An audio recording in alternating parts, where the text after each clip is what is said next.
Selamat pagi, salam sejahtera untuk kita semua. Perkenalkan, nama lengkap saya Maria Bulan Purnama Saripau dari Fakultas Hukum. Pada kesempatan ini saya akan menjelaskan materi bab 6 yaitu pembidangan ilmu hukum. Saya sebagai pemateri pertama akan menjelaskan apa itu tujuan instruksional dan kodifikasi hukum. Tujuan dari pembelajaran ini agar kita sebagai mahasiswa dapat memahami bagaimana hukum itu dibuat dan disusun dalam sistem hukum yang ada di Indonesia. Sedangkan kodifikasi hukum adalah usaha pembukuan hukum dalam satu kitab undang-undang yang berlaku agar dapat kita pahami.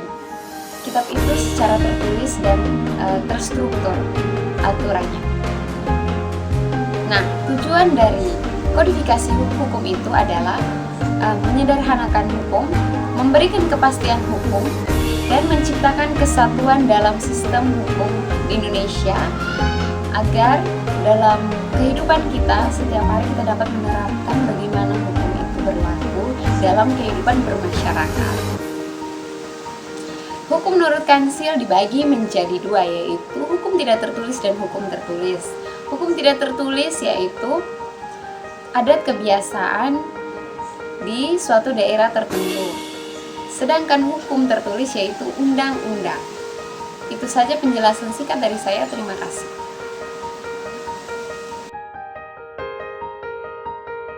Akan menjelaskan materi tentang macam-macam pembagian hukum. Yang pertama, hukum menurut sumbernya dibagi menjadi beberapa bagian. Pertama, hukum undang-undang, yaitu hukum yang tercantum dalam peraturan perundangan. Yang kedua, hukum kebiasaan atau adat, yaitu hukum yang terletak di dalam peraturan-peraturan kebiasaan adat. Yang ketiga, hukum traktat, yaitu hukum yang ditetapkan oleh negara-negara di dalam suatu perjanjian antar negara. Yang keempat, hukum yurisprudensi, yaitu hukum yang terbentuk karena keputusan hakim. Yang kedua, hukum menurut bentuknya. Yang pertama, hukum tertulis, yaitu hukum yang resmi yang dibuat oleh negara seperti undang-undang dan KUHP. Yang kedua, hukum tidak tertulis adalah hukum yang tidak resmi tapi dipatuhi oleh masyarakat, itu seperti hukum adat. Yang ketiga, hukum menurut tempat berlakunya. Yang pertama, hukum nasional, yaitu hukum yang berlaku dalam suatu negara. Yang kedua, hukum internasional, yaitu hukum yang mengatur hubungan hukum dalam dunia internasional. Yang ketiga, hukum asal, yaitu hukum yang berlaku dalam negara lain. Yang keempat, hukum gereja, yaitu kumpulan norma-norma yang ditetapkan oleh gereja untuk para anggota-anggotanya. Yang keempat, hukum menurut waktu berlakunya. Yang pertama, ius constitutum atau hukum positif, yaitu hukum yang berlaku sekarang bagi suatu masyarakat tertentu dalam suatu daerah tertentu. Yang kedua, ius constituendum, yaitu hukum yang diharapkan berlaku pada waktu yang akan datang. Yang ketiga, hukum alam, yaitu hukum yang berlaku di mana-mana dalam segala waktu dan untuk segala bangsa di dunia. Yang kelima, hukum menurut cara mempertahankan. Yang pertama ada hukum material, yaitu hukum yang memutar peraturan-peraturan yang mengatur kepentingan-kepentingan dan hubungan-hubungan yang berwujud perintah-perintah dan larangan-larangan.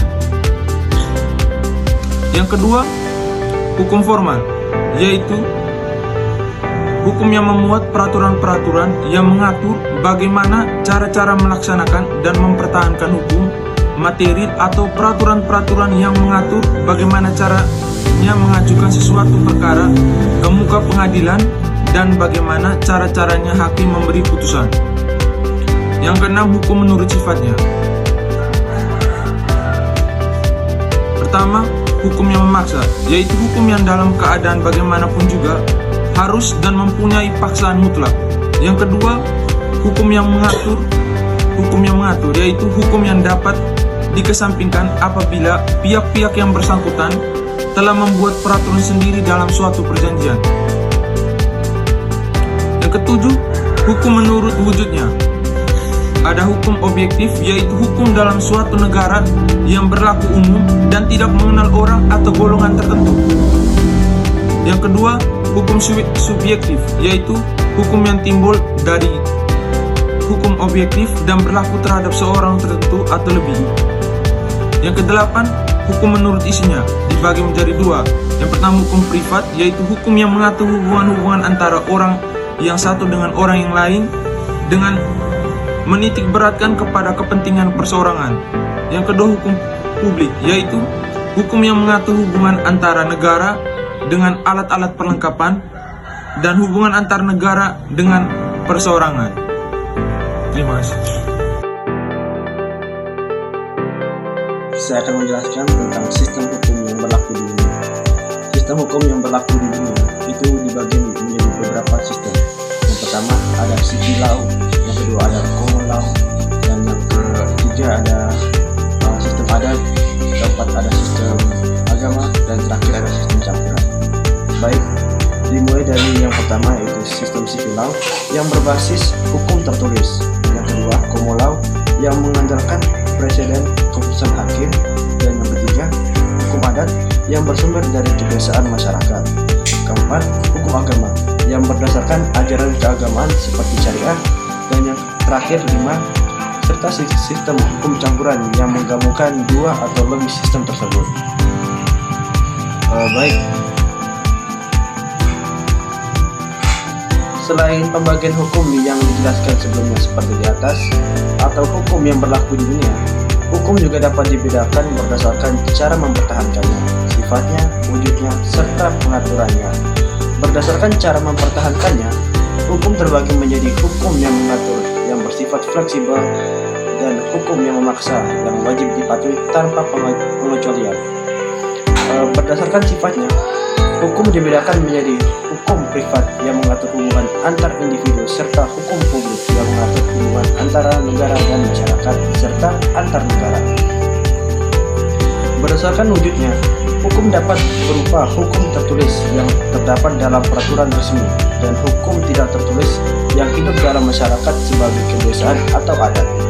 Sedangkan berdasarkan isinya, hukum dibagi menjadi hukum material yang mengatur apa yang boleh dan tidak boleh dilakukan, serta hukum formal yang mengatur tata cara pelaksanaan dan penegakan hukum material tersebut. Dengan demikian, pembagian ini memberikan pemahaman yang lebih luas mengenai karakter penerapan hukum dalam berbagai konteks. Sekian dari saya, terima kasih.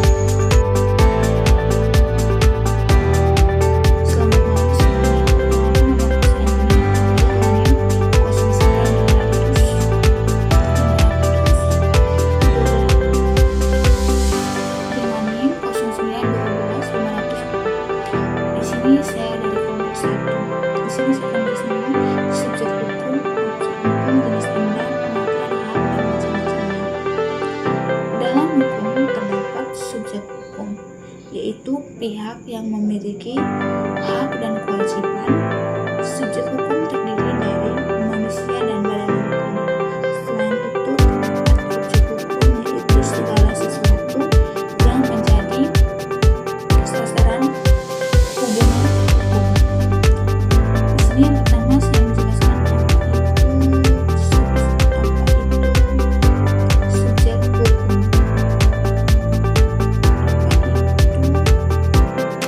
Di sini saya akan menjelaskan yang pertama subjek hukum.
dalam suatu perhubungan hukum.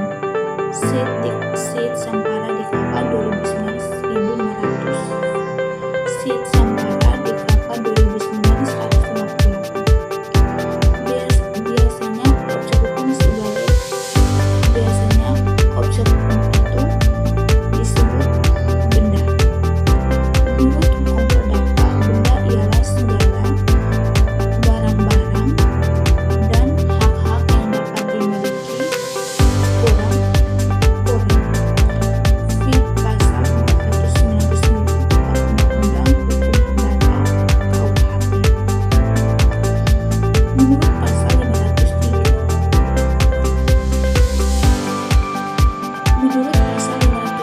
KUHP, benda itu dapat dibagi dalam dua. Yang pertama, benda yang berwujud, yaitu segala sesuatu yang dapat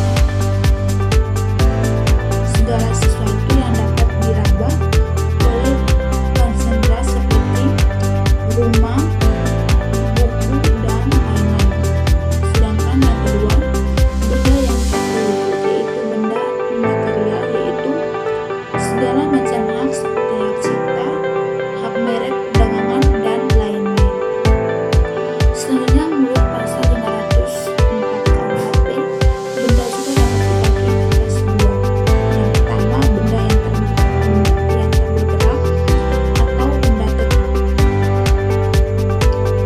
yaitu benda yang terdapat dipindahkan seperti tanah dan segala apa yang ditanam atau yang dibangunkan di atasnya, seperti pohon-pohon, gedung-gedung, mesin-mesin dalam pabrik, hak privat atau hak guna usaha, hipnotik, dan lain-lain. Kapal yang besarnya 20 meter termasuk juga golongan benda tetap. Sedangkan yang kedua, benda yang bergerak atau benda terlihat,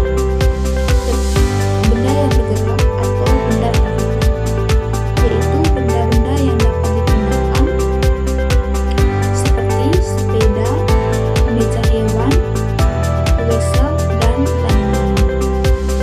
Yang ketiga, pengertian dan macam-macam hak. Dalam hukum, seseorang yang punya hak milik atas sesuatu benda kepadanya diizinkan untuk menikmati hasil dari benda miliknya. Benda tersebut dapat dijual, dapat digadaikan, atau diperbuat apa saja asalkan tidak bertentangan dengan peraturan perundangan. Hak dan wewenang dalam bahasa Latin digunakan istilah "lus". Dalam bahasa Belanda dipakai istilah "rechts" ataupun "droit". Dalam bahasa Prancis, menyalahgunakan hak dalam bahasa Belanda disebut misbruik,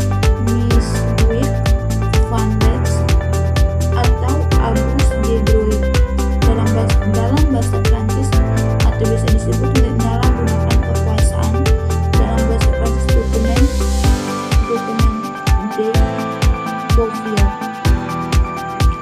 Untuk membedakan hak dan hukum dalam bahasa Belanda digunakan istilah subjekrecht untuk hak dan objekrecht untuk hukum, atau peraturan-peraturan yang menimbulkan hak bagi seseorang atau menimbulkan hak bagi seseorang.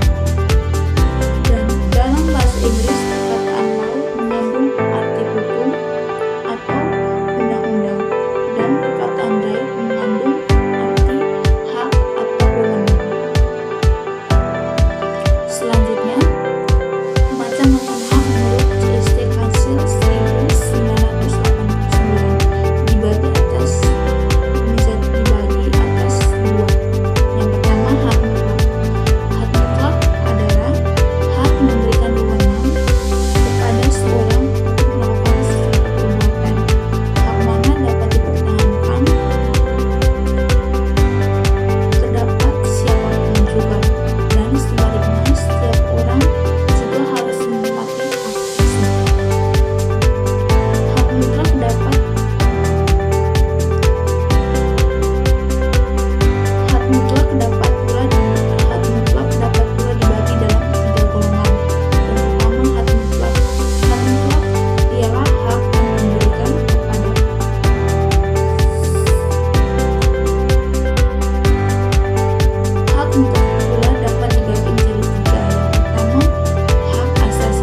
pajak dari rakyatnya. Sedangkan hak keperdataan misalnya